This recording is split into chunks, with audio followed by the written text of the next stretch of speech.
आदिम तीर्थंकर प्रभो आदिनाथ मुनिनाथ, आदि व्याधि अगमग मिटे तुम पद में मम मात। चरण शरण है आपके तारण तरण जिहाज, भव दधि तट तक ले चलो करुणा कर जिन राज। बोलिए 52 गजा के बड़े बाबा आदिम तीर्थंकर आदिनाथ भगवान की मूठ माटी रचियता परम उपकारी संत श्रोमणी आचार्य गुरुवर विद्यासागर जी महामुनिराज की, परम पूज्य मुनि श्री 108 दुर्लभ सागर जी महाराज की, परम 48 दिवसीय वट्टामर महामंडल विधान की,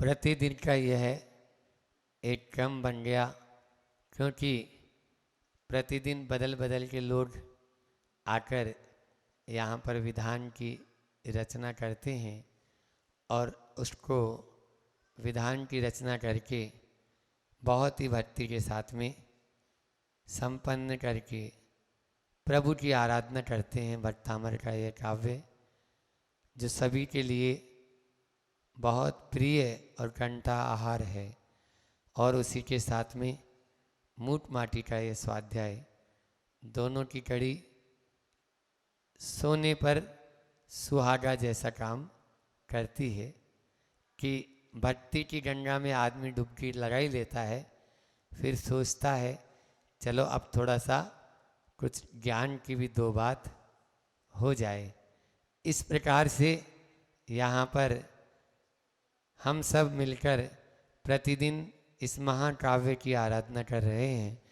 यहाँ पर प्रकरण चल रहा है कि वह माटी जो कभी पद दलिता थी, कभी वह पतिता थी, लेकिन आज वह माटी सबके लिए मंगल कलश के रूप में बन गई है और अग्नि परीक्षा दे रही है।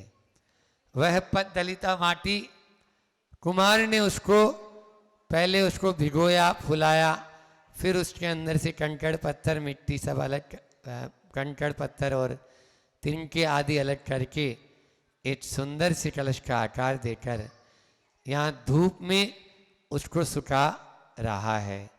उसी धूप का वर्णन कवि कर रहा है कि किस प्रकार से बिना तपे कभी भी पत्थर में से सोना नहीं निकला, बिना तपे कभी दूध में से घी नहीं निकला, और बिना तपे कभी भी लकड़ी में से अग्नि उत्पन्न हुई नहीं। तो बिना तपे शरीर में से, देह में से शिव कैसे निकल सकता है? शिव की प्राप्ति करना है तो सब को भूलना होगा। हमारा ध्यान सब की ओर जा रहा है, शिव की ओर नहीं। बस अपने ध्यान में शिव को लाएं ताकि उस सब से हमारा ध्यान हटे, और वो तभी हटेगा जब हम कुछ तपन करेंगे, तपेंगे। यहाँ पर भी आचार्य भगवंत कह रहे हैं, आगे देखते हैं कि गर्मियों में दिन भी बड़े हो जाते हैं और रातें छोटी हो जाती है, और सर्दियों में रातें बड़ी हो जाती है और दिन छोटे हो जाते हैं। हरिता हरि वह किससे, हरि की हरिता फिर किस काम की रही। लचकती लतिका, देखो ध्यान से सुनो, आज का थोड़ा सा शब्दों का चयन आचार्य श्री जी ने बहुत सोच समझकर और एक पराकाष्ठा के रूप में किया है। कोई भी कवि होता है उसके पास में जो शब्द होते हैं वो कोश में जो शब्द आ जाएं वही शब्द रच डालते हैं और उनका अर्थ लगाना आपके लिए टिपिकल रहेगा, लेकिन फिर भी हम उसको सरल भाषा में आपको बताएंगे। हरिता हरि वह किससे, हरि की हरिता फिर किस काम की रही, लचकती लतिका की मृदुता, पक्व फलों की मधुता, किधर गई सब ये, वह मंद सुगंध पवन का बहाव, हल्का सा झोंका वह, फल दल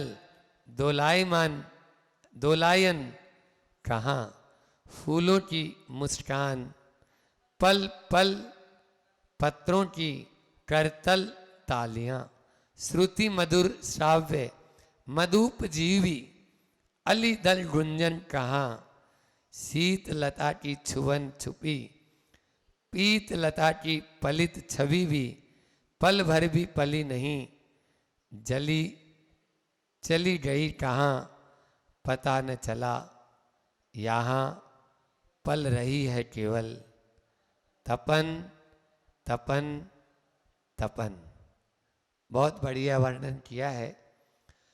जब गर्मी का मौसम आ जाता है, कल मैं बोल रहा था अभी तो बरसात का मौसम है, तो 52 गजा की हर पहाड़ी पर, हर जहाँ देखो, अभी तो हम लोग भी कि जंगल के लिए स्थान ढूंढना होता है, या जाते हैं तो शिलाएं चट्टानें जहाँ होती है उस क्षेत्र में जाना होता है, क्योंकि पत्थरों को छोड़कर पूरी माटी पर हरियाली छा गई है, हरी भरी दिखती रहे धरती चारों ओर। तो यहाँ पर यही स्थिति है, पूरी धरती पटी हुई है। हरिता हरि वह किससे,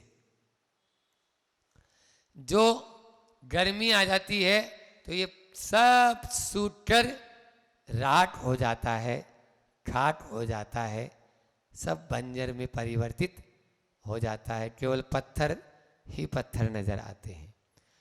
तो हरिता का हरण हो चुका, हरियाली बची नहीं ना। गर्मी होगी तो हरियाली बचेगी, बोलो, नहीं बचेगी। हरि की हरिता भी किस काम की रही। अब जो हरि है, हरि का मतलब यहां पर भगवान, भगवान की दया भी किस काम की। भगवान में यदि दया रहती तो इतनी सारी भूमि को जो सूख गई है उसको हरी भरी कर सकते थे ना। तो हरि की हरिता किस काम की रही, कोई काम की नहीं। लचकती लतिका की मृदुता, पक्व फलों की मधुता। लता होती ना, लता, वो पहले गर्मियों में, सर्दियों में, या इस चातुर्मास में आप देखो, जहां कहीं बेल ही बेल नजर आएगी आपको। सब घरों में आगे पीछे कहीं पर भी देख लो, कोई भी पेड़ देखो, उस पेड़ पर ही चढ़ जाएगी।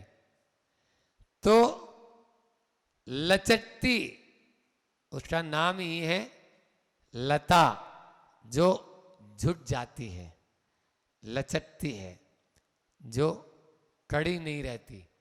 तना हमेशा तना रहता है, और बेल जो है वो हमेशा जुट जाती है। लचकती लतिका की मृदुता, वह कोमलता अब नहीं बची। क्यों? सूख गई।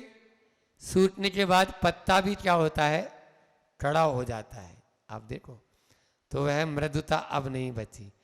पक्व फलों की मधुता, पक्व यानी पके हुए फल जो होते हैं, बार बार आना जाना नहीं करो बीच बीच में, और जो है ना, हाँ, एक बार बैठ जाओ, क्योंकि जिनवाणी भी सुनने के लिए विनय और उसके साथ में थोड़ा सा उत्साह चाहिए।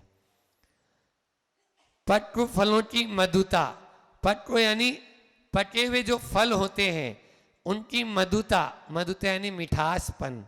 गर्मियों में आप देखो बहुत जल्दी मीठा, इसका जो रस होता है वो सूख जाता है। कोई भी चीज़ हो, आप अंगूर वगैरह लेके आते हैं या मौसमी वगैरह होती है तो वो सूख जाएगी तुरंत ही। तो ये पक्व यानी पके हुए फलों की मधुता, उसमें जो मिठासपन, वह भी किधर गई, सब ये भाग जाती है।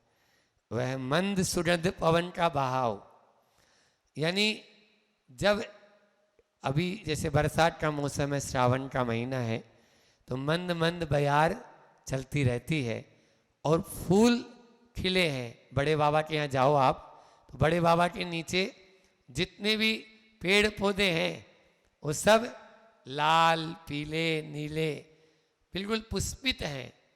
पुष्प खिले हुए रहने से उनकी सुगंध भी आती है। उस सुगंध से मिश्रित मंद मंद वह पवन का बहाव, हल्का सा झोंका वह है। फल दल दोलायन कहाँ, जो सुगंध है वो भी नहीं रही, क्योंकि फूल ही नहीं रहे, झड़ गए। और जब फूल नहीं तो फल भी नहीं, और फल के दल जो दोलायमान रहते हैं, डोलायित रहते हैं, वो भी नहीं दिखते। फूलों की मुस्कान, पल पल पत्रों की करतल तालियां, श्रुति मधुर श्राव्य मधुपजीवी, अलीदल गुंजन कहाँ। कुल मिला के पूरे काव्य में या इस पूरी बात में यही है कि गर्मियों में फूलों की अब वो मुस्कान भी नहीं रहती। मुरझाए मुरझाए कुमलाए कुमलाए फूल नजर आते हैं, यदि आते हैं तो। पल पल जो पत्र होते हैं, पत्रों की एक दूसरे की वह जो आवाज अब सुनाई देने को नहीं, क्योंकि सब झड़ चुके हैं। श्रुति मधुर श्राव्य मधुपजीवी, कितना अच्छा आचार्य जी ने अलंकार प्रयोग किया है यहाँ पर। श्रुति मधुर श्राव्य मधुपजीवी, मधुपजीवी किसे बोलते हैं बोलो, कहाँ है बुआ जी? जो मधु से अपना व्यापार चलाता है, वो कौन है? भंवरा, है ना। भंवरा जो है वो मधुपजीवी कहलाता है। मधुपजीवी मतलब उसको मधु प्रिय है, जिसके माध्यम से वह रस चूसता रहता है। कभी इस पुष्प पे बैठता है, कभी उस पुष्प पर। और भी तितली वगैरह भी मधुपजीवी में आ जाएगी, वो भी अपना मधु के माध्यम से अपना रस लेकर अपने शरीर का पालन करते हैं। तो उनकी आवाज देखो, उनकी आवाज होती है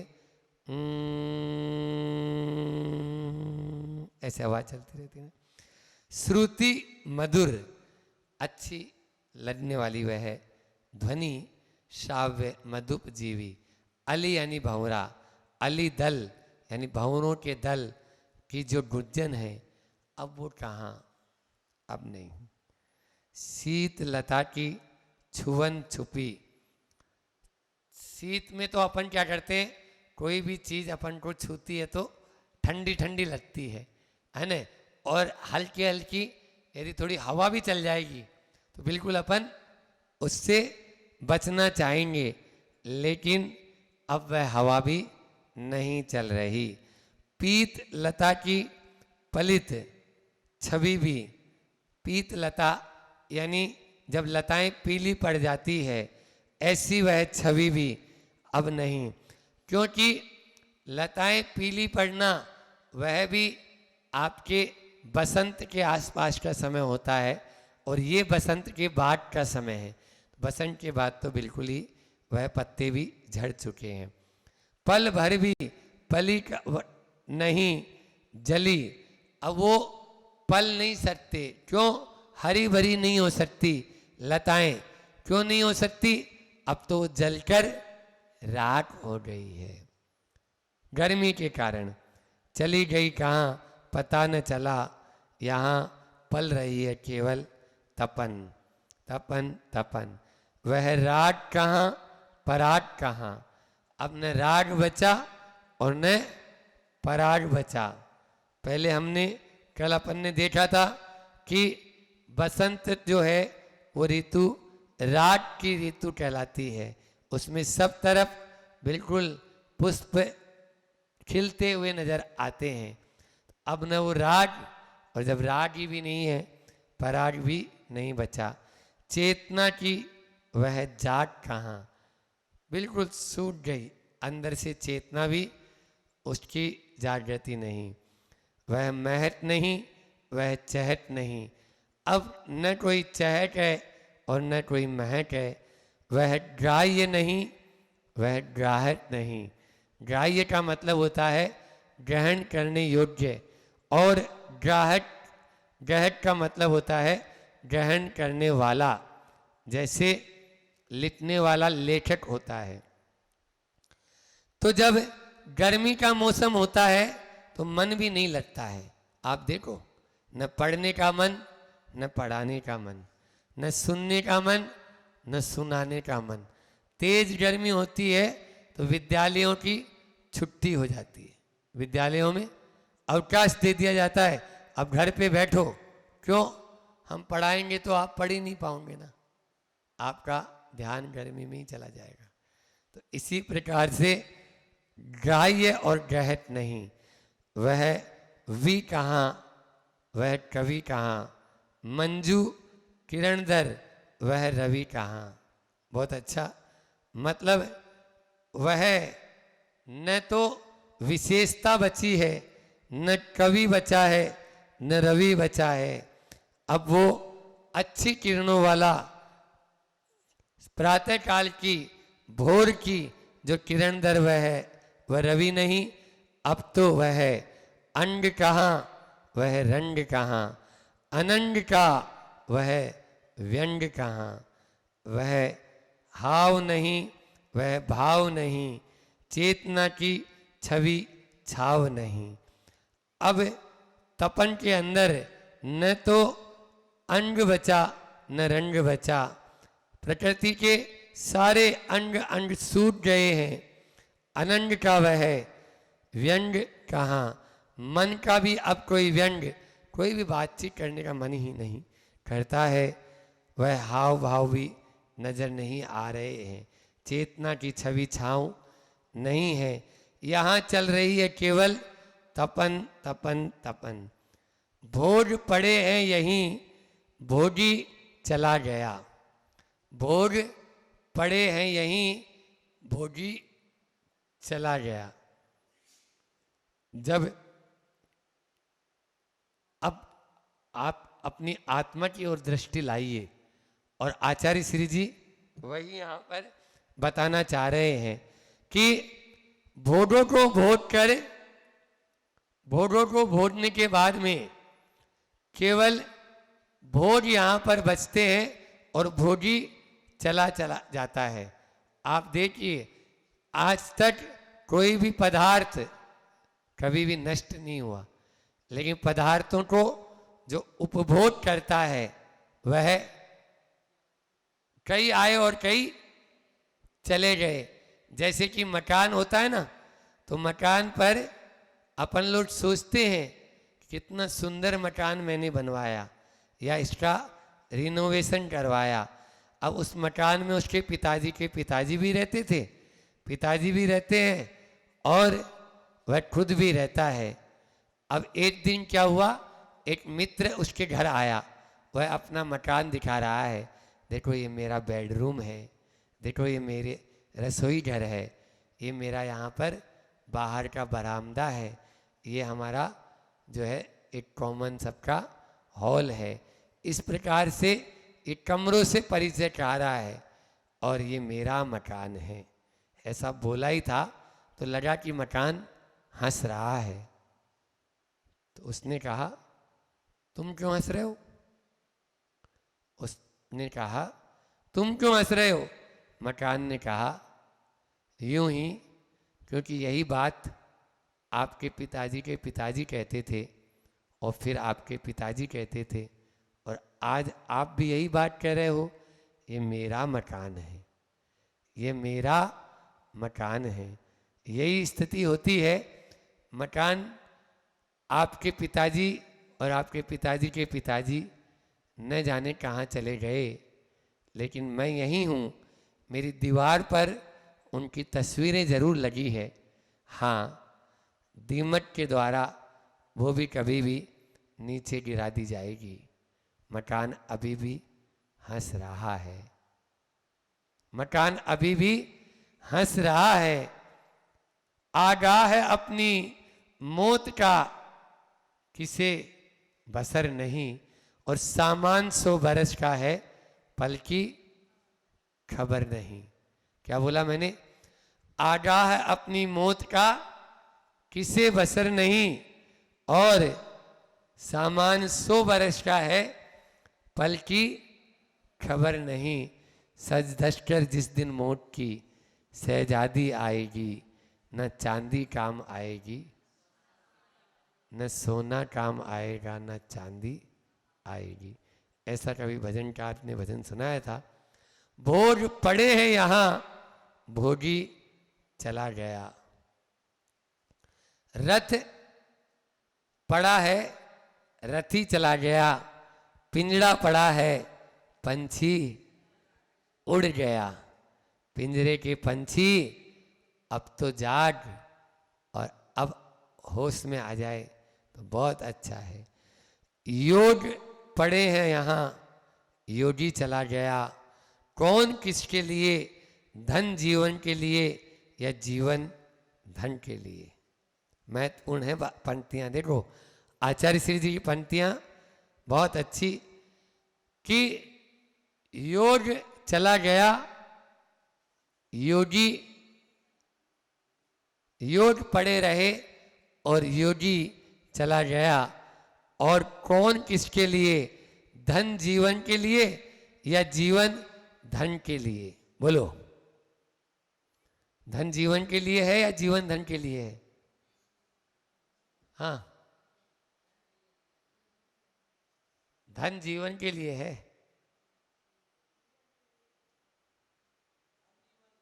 अच्छा, नहीं, आपको समझ में नहीं आ पा रहा। आप लोग खाने के लिए जीते हो या जीने के लिए खाते हो? अच्छा, बहुत होशियार हो। तब तो सबने एक साथ बोला कि हम लोग जीने के लिए खाते हैं।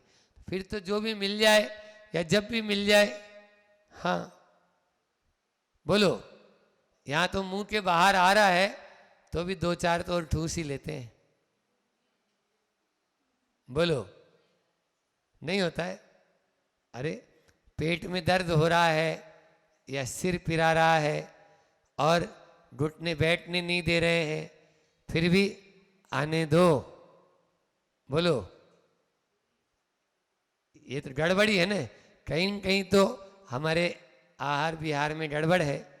इसलिए धन के लिए यहाँ पर आचार्य श्री जी कहना चाह रहे हैं, धन जीवन के लिए हो अच्छी बात, लेकिन जीवन ही धन के लिए आपने कर दिया तो ये तो ऐसा ही हो गया कि नाव चलाने के लिए पानी जरूर चाहिए, लेकिन पानी नाव के नीचे रहे तो अच्छा। पानी नाव के नीचे रहे तो अच्छा है, नाव के भीतर आ जाएगा तो बोलो क्यों? तो इसी प्रकार से पानी के ऊपर नाव रहे, पानी के नीचे नाव नहीं। पानी के ऊपर रहेगी तो ही आपकी नाव सुरक्षित पहुंच पाएगी। इस प्रकार से आचार्य भगवान यहाँ पर कह रहे हैं कि धन जीवन के लिए या जीवन धन के लिए, मूल्य किसका आपको समझना है। बहुत सारे प्रश्न छोड़ दिया आचार्य श्री जी ने। तन का क्या, वेतन का, जड़ का क्या, चेतन का। बहुत अच्छी पंक्तियां हैं। तन का क्या, वेतन का, जड़ का क्या, चेतन का। आभरण आभूषण उतारे गए, वसंत के तन पर ये वासना जिस ओट में छुप जाती, वसन भी उतारा गया वह है। वासना का वास वह न तन में है न वसन में, वरन माया से प्रभावित मन में है। वासना का प्रभाव तन में है, बोलो समझो, थोड़ा सा समझाते हैं कि आज ही प्रश्न पूछा था मेरे से आहार के बाद, यहाँ पर जो जबलपुर से आए थे लोग, कि महाराज जी शरीर भोजन करता है या आत्मा? बस आपका उत्तर आचार्य श्री जी ने यहाँ पर दे दिया कि वासना तन में होती है या वसन में? वसन यानी वस्त्रों में। वासना को ढकने के लिए वस्त्र आप लोगों ने पहने, तो वस्त्रों के अंदर तो है नहीं, क्योंकि जब व्यक्ति चला जाता है, यहाँ सर बोलते हैं फलाने चंजी चले गए, वो गए कुछ नहीं, यहाँ से जाकर वहाँ बस गए। हाँ, वो गए कहीं पे भी नहीं है, पहले यहाँ रहते थे अब वहाँ चले गए, बस मकान बदल लिया, उनका एड्रेस बदला है, लेकिन यहाँ वाले रो रहे हैं कि अरे कहाँ चले गए। अब वो तन जो यहाँ पड़ा है, उस तन में विकार आता है क्या? नहीं आता। और उस पर जो वस्त्र होते हैं वो भी उतार लिए जाते हैं जब जलाया जाता है, तो क्या उन वस्त्रों में विकार है क्या? नहीं। आचार्य श्री जी ने कहा न तन में वासना का वास वह न तन में है न वसन यानी वस्त्र में है, वरन माया से प्रभावित मन में है। माया से प्रभावित जो मन होता है ना, उस मन को जब हम वहाँ जोड़ देते हैं, तब जो है वहाँ पर विकार उत्पन्न होते हैं। फिर से देखते हैं, बहुत अच्छा अर्थ है।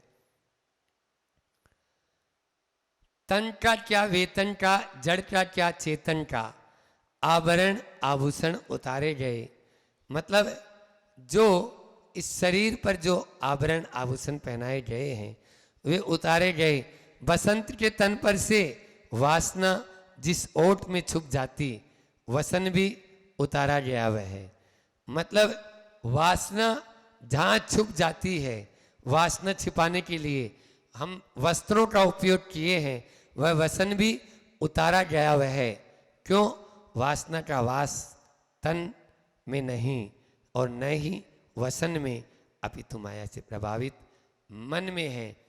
आगे देखते हैं इसका। वसंत का भौतिक तन पड़ा है, निरा हो निष्क्रिय निरावरण, गंध शून्य शुष्क पुष्प सा। उसका मुख थोड़ा सा खुला है, मुझ से बाहर निकलती है रसना, उसकी रसना थोड़ी सी उल्टी पलटी है, कुछ कह रही सी लगती है। भौतिक जीवन में रस ना और र स ना स र, यानी वसंत के पास सर नहीं था, बुद्धि नहीं थी हिताहित परखने की।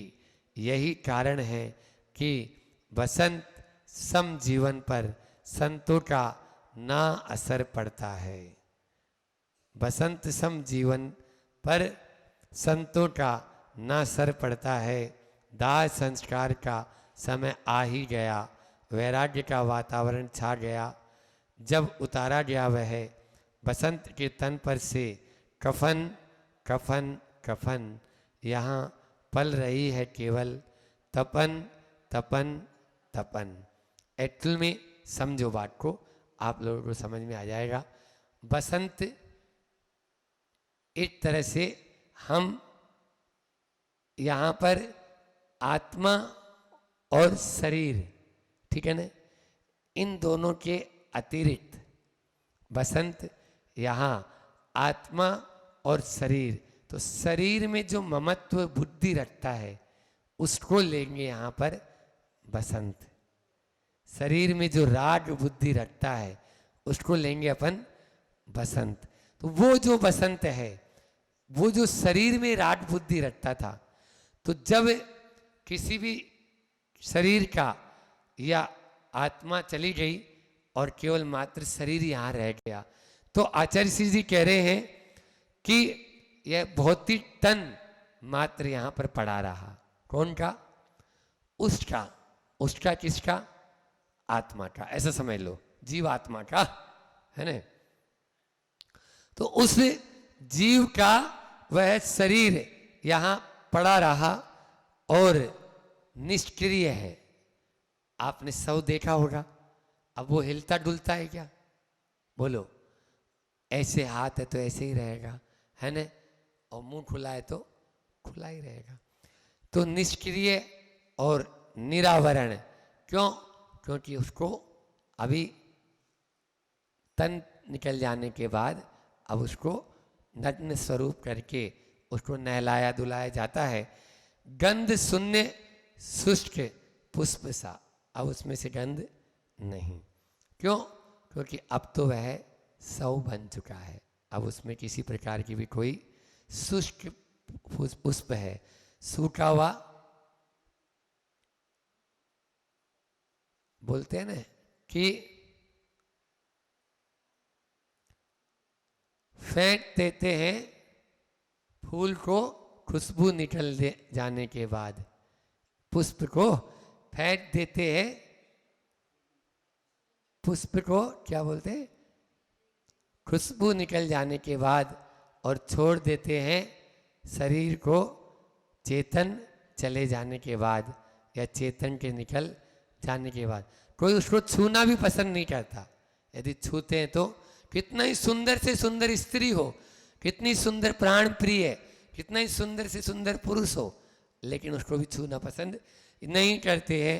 यहाँ पूरी की पूरी यही स्टोरी आपके सामने है कि एक शव वहाँ पर रखा है और कल्पना करो, और वो शव बहुत सुंदर है, ठीक है ना, लेकिन अब वो शुष्क पुष्प सा लग रहा है, सूखे हुए फूल की तरह, क्योंकि उसमें चेतन नहीं है, चेतन नहीं है।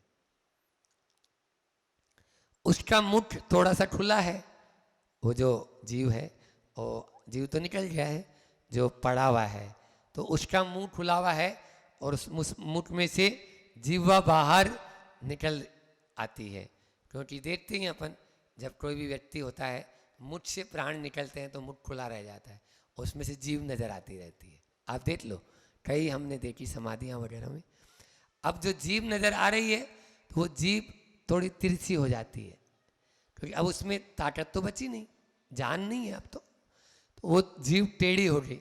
टेढ़ी जीव क्या कह रही है? थोड़ी सी उल्टी पलटी सी है।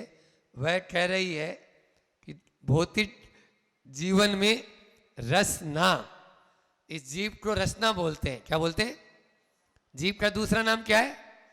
वो पीने वाली रसना नहीं, हाँ, नहीं तो आप पीने वाली रसना पे चले जाओ, रूह अफ़ज़ा और रसना और कौन कौन सी आती थी ना पहले, तो वो वाली रसना नहीं, ऑरेंज रसना, मैंगो रसना, नींबू रसना, उस वाली रसना की बात नहीं है। ये रसना, ये इंद्रिय, जीव को रसना बोलते हैं। अब इसको तोड़ लो, रसना, जिसमें रस नहीं है उसका नाम है रसना, पहले भी आया था। अब इसको उल्टा कर लो, ना से रे, है ना, ना से रे, यानी बसंत के पास, बसंत के पास मतलब वो जीवात्मा था ना जो चला गया, उसके पास सर नहीं, ना सर, रसना तो है ही नहीं, तो ना सर यानी सर यानी बुद्धि, दिमाग नहीं, दिमाग नहीं होता है तो हिताहित परतने का यही कारण है। बसंत सम जीवन, संतों का ना असर पड़ता है। कोई संत भी है तो उसका असर उस पर नहीं पड़ेगा, वो संत की वाणी भी सुनना पसंद नहीं करेगा। हाँ, क्यों? क्योंकि वो असरकारी नहीं होगा ना, ना सर रसना, तो उसका उल्टा कर दिया, ना सर, दाह संस्कार का समय आ ही गया है। अब वो रचना ना असर, असर नहीं कर रही है उस पर, इसलिए दाह संस्कार का समय, अब उत्सव बच गया क्योंकि उसमें से चेतन चला गया है, वैराग्य का वातावरण छा सा गया। और ये शमशानीय वैराग्य होता है, और शमशानीय वैराग्य थोड़ी देर के लिए होता है। सब जानते हैं, अरे कोई किसी का नहीं, सब आना जाना तो लगा ही रहता है। जब उतारा गया है वह बसंत के तन पर से कफन कफन कफन, तो यहाँ केवल उसको भी लगा, जो ऊपर चला गया है वो देख रहा है कि यहाँ कुछ नहीं, तेरा कोई नहीं, देख क्या बचा है, केवल तपन तपन तपन।